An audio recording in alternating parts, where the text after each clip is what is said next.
Trời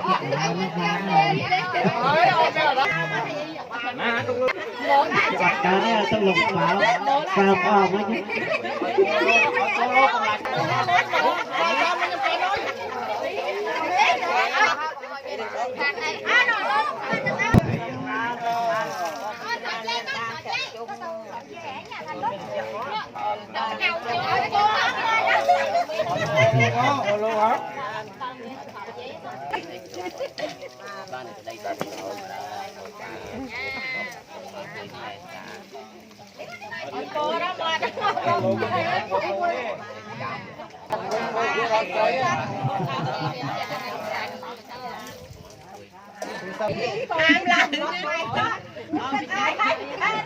Con cháu đọc lắm đó.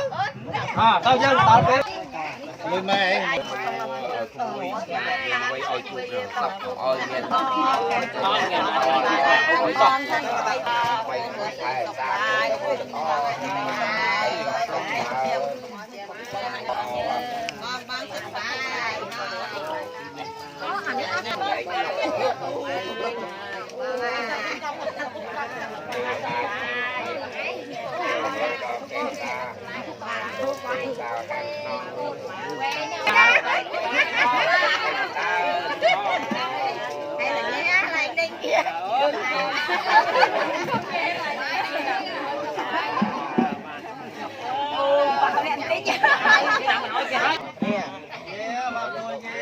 Đây y không ấy.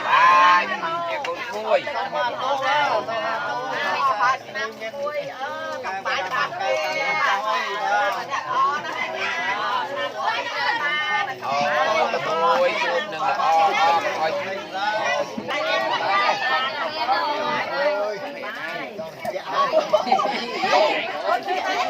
Khai thật cuốn đây. Đem tôi đem ra. Chấp đi.